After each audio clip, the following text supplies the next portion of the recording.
आज होगा रिसाइटेशन। तो रिसाइटेशन का मतलब होता है कि जो भी हमने इरेशनैलिटी के बारे में पढ़ा था, जैसे कि रूट टू के बारे में पढ़ा था हम लोगों ने, रूट टू के बारे में पढ़ा था, फिर रूट हम लोगों ने कि वो इरेशनल होता है कि रैशनल होता है, तो हमने पढ़ा था कि रूट टू इरेशनल होता है। तो उसी तरह से हम लोग देखेंगे कि और क्या क्या इरेशनल हो सकता है। और जिस तरह से हम लोगों ने रूट टू को प्रूव किया था कि वो इरेशनल होता है, उसी तरह से हम लोग यहाँ पे हम लोग रूट थ्री को देखेंगे कि कैसे होता है इरेशनल। और उस एडिशनली हम लोग देखेंगे कि 2 + 5√3 या ऐसे ही कुछ जो भी है। ठीक है, यहाँ पे कुछ अलग एग्जाम्पल भी हो सकता है। तो मतलब कि जो प्लस होता है, एडिशन हो सकता है, सब्ट्रैक्शन हो सकता है। अगर कोई रैशनल नंबर अगर ऐड हो रहा है किसी भी रैशनल नंबर के साथ, तो वो भी इरेशनल होता है। वो कैसे प्रूफ करते हैं हम लोग पढ़ेंगे इस बार। ठीक है, तो देखते हैं कि अभी क्या है। तो अभी है कि रूट थ्री एक रैशनल नंबर है कि इरेशनल नंबर है। ठीक है, हमको ये प्रूफ करना है। Is root three rational number? ठीक है, is root three rational number? तो हमको पता करना है कि रैशनल नंबर है या नहीं है। ठीक है, तो चलो देखते हैं हम लोग कि रूट थ्री रैशनल है कि इरेशनल। तो ठीक है, हम लोग पहले समझ लेते हैं कि रूट थ्री शायद से रैशनल ही होगा। चलो ठीक है, तो रूट थ्री अगर रैशनल है तो ये a/b फॉर्म में होगा। ठीक है, तो हम लोगों ने ये पढ़ा था कि चलो a/b मतलब जब हम लोग रैशनल पकड़ लेते हैं किसी चीज़ को, तो हमको ये पता था कि a और b को प्राइम होगा। ठीक है, को प्राइम होगा। ठीक है, और a और b, ठीक है, और sorry b is not equal to zero. b zero नहीं हो सकता, बी ज़ीरो नहीं हो सकता। तो हम लोग ये चीज़ को हम लोग लेके हम लोग पढ़ रहे थे। हम अब प्रीवियस वीडियो देख सकते हो आप। प्रीवियस वीडियो में मैंने बताया था कि रूट टू कैसे प्रूफ किया गया था, यूक्लिड ने कैसे प्रूफ किया था कि वो एक इरेशनल नंबर। ठीक है, तो हम लोग देख लेते हैं कि अगर चलो रूट थ्री एक रैशनल नंबर है, लेकिन हमको यहाँ पता है कि वो रैशनल नंबर नहीं है, क्योंकि रूट थ्री का अगर हम लोग देखते हैं, वो अगर हम लोग रूट निकालते हैं थ्री का, तो 1.713 ये जाता रहता है और कभी ख़त्म नहीं होता। ठीक है, तो एक तरीके से ये एक इरेशनल नंबर है। लेकिन हम लोग प्रूफ करेंगे। हम लोग, क्या पता कोई बोल देगा कि नहीं 10,000 डिजिट के बाद वो रियकरिंग हो रहा है, वो रैशनल नंबर है।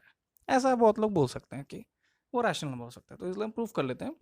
ठीक है, तो देखा जाता है कि root three equal to a/b। ठीक है, a/b को प्राइम है, तो वही सेम चीज़ b को यहाँ भेजेंगे, तो root three into B equal to a। Squaring on both side हो जाएगा, मैं इसको यहाँ भेज दूंगा, इसको यहाँ भेज दूंगा। ठीक है ना, तो ये a स्क्वायर हो जाएगा और ये 3b स्क्वायर हो जाएगा।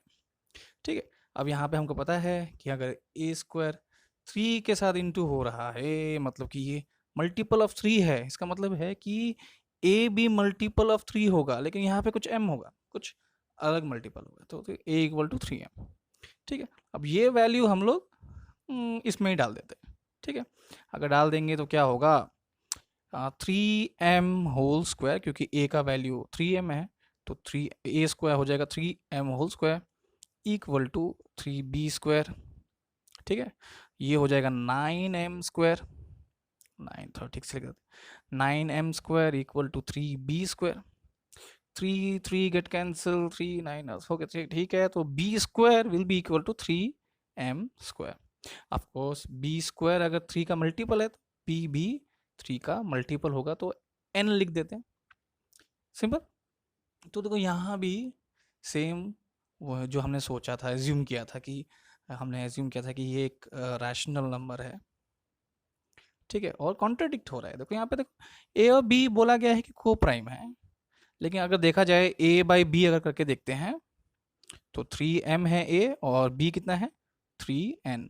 तो को प्राइम यहाँ नहीं है, सबको दिख रहा है यहाँ पे, क्योंकि यहाँ पे एक को फैक्टर है। देखो फैक्टर है, एक कॉमन फैक्टर है 3 3, इसलिए ये को प्राइम नहीं है। तो सिंपल है ये।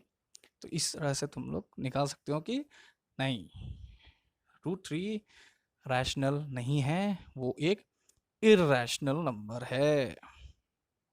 ठीक है, तो हमने प्रूफ कर दिया। देखते हैं और क्या है क्वेश्चंस। ओ देखो, तो यहाँ पे हम लोग वही देखते हैं कि अगर कोई भी एक इरेशनल नंबर, कोई भी एक इरेशनल नंबर अगर किसी रैशनल नंबर के साथ ऐड होता है, तो वो इरेशनल होता है या नहीं होता। ये भी हमको देखना है। तो चलो हम सेम चीज़ सेम प्रोसीजर हम देखते हैं। इस बार ब्लैक से लिखता हूँ, नहीं इस बार लिखते हैं, कौन सा कलर है देखते हैं। चलो ठीक है, तो ये है 2 + √3। तो इसको भी एज्यूम कर लेंगे, एज्यूम एंड कॉन्ट्राडिक्टरी मेथड। तो 2 + √3 = a/b, मतलब कि ये एक रैशनल नंबर है, सोच लेते हैं रैशनल नंबर, कि हमको लगता नहीं है कि नहीं, लेकिन चलो पकड़ लेते हैं कि ये रैशनल नंबर है। अगर वो निकलता है कि वो रैशनल है तो वो रैशनल है, अगर नहीं निकलता कॉन्ट्रडिक्ट कर रहा है तो मतलब इरेशनल है, सिंपल। ठीक है, तो अब यहाँ पे हम लोग क्या करेंगे, चलो ठीक है, ऑफकोर्स ए और B will be coprime, है ना, और B will not equal to zero. ठीक है, तो अब ये चीज़ हमको ध्यान रखना है।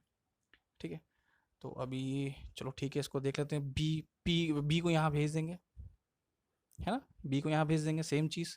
नहीं नहीं नहीं, कुछ और करते हैं। अच्छा, एक चीज़ कर सकते हैं, √3 को रखते हैं और 2 को भेज देते हैं। तो अगर सब्सट्रैक्ट 2 ऑन बोथ साइड कर देते हैं तो यहाँ से 2 कट जाएगा, यहाँ पे -2 आ जाएगा, तो a/b -2 होगा। समझ में आ रहा है, सिंपल है। ठीक है, इसका एलसीएम कर देंगे, तो √3 will be equal to a/b -2/1 होगा। तो यहाँ पे b इंटू, यहाँ भी b इंटू, ठीक है, अगर नीचे किए तो ऊपर भी करेंगे, b से मल्टीप्लाई भी होगा, डिवाइड भी होगा। तो ये हो जाएगा √3 इक्वल टू a-2b/b। ठीक है ना। अब देखो, हमको पता था कि √3 एक इरेशनल नंबर है, लेकिन ये p/q फॉर्म में आ रहा है। ठीक है, ये p/q फॉर्म आ रहा है, ये p है, ये q है फॉर्म में, राइट। कुछ ना कुछ तो इंटीजर निकलेगा। ये इंटीजर है, of course a and b है, should be integer, positive integer. हमको पता है कि a/b, एक a और b एक पॉजिटिव इंटीजर है, तो ऑफ कोर्स एक पॉजिटिव इंटीजर के साथ ये माइनस होगा तो कोई इंटीजर बनेगा। ठीक है, उसके बाद बी भी एक इंटीजर है, तो ये p/q फॉर्म में निकलेगा। लेकिन हमको पता है कि वी नो डैट √3 को हम लोग p/q फॉर्म में नहीं लिख सकते। मतलब अभी हम लोगों ने यहाँ पे जो लिया है, एज्यूम किया है, वो गलत एज्यूम किया है। तो it is contradicting, it's contradicting our assumption. ठीक है, तो हमने जो एज्यूम किया था वो कॉन्ट्रडिक्ट कर रहे हैं। ठीक है ना। तो इस तरह से हम लोग पता कर सकते हैं कि कोई भी चीज़ रैशनल है कि इरैशनल। तो यूक्लिड बाबा ने एकदम मस्त चीज़ निकाला था, वो है, मतलब वो बहुत पहले से ही था। ठीक है, बस एक तरीके से मतलब कि दुनिया को एक अलग तरीके से दिखाया कि होता क्या है एज्यूम एंड कॉन्ट्रडिक्ट मेथड। ठीक है, कॉन्ट्रडिक्टरी मेथड। तो देखो कितना अच्छी तरह से दिखाया गया है कि हम कोई भी चीज़ को, यही नहीं सिर्फ एक रैशनल या रैशनल प्रूफ करने के लिए नहीं, हम आने वाले सालों में हम देखने वाले हैं कि बहुत सारे क्वेश्चंस, बहुत सारे प्रूफ हम लोग कॉन्ट्राडिक्टरी मेथड से हम लोग करना सीखेंगे। ठीक है, तो ये मस्त था। ठीक है, तो ये रिसाइटेशन था, मतलब क्वेश्चंस को कैसे करना था। ठीक है, तो नेक्स्ट जो मॉड्यूल होगा, नेक्स्ट जब हम लोग आएंगे तो एक नया टॉपिक लेके आएंगे, एक नया सब्जेक्ट, सॉरी नया सब्जेक्ट तो नहीं होगा, ऐसी है, नया एक टॉपिक, नया एक चैप्टर लेके आएंगे। तो कमेंट में आप दे सकते हो कि कौन सा चैप्टर आपको चाहिए। ठीक है, तो देखते हैं तुम लोग क्या देते हो, उसके हिसाब से हम लोग देखते हैं। ठीक है ना। तो थैंक यू, है ना, आराम से रहो, पढ़ो और बी सेफ। ठीक है, stay home, be safe. Thank you.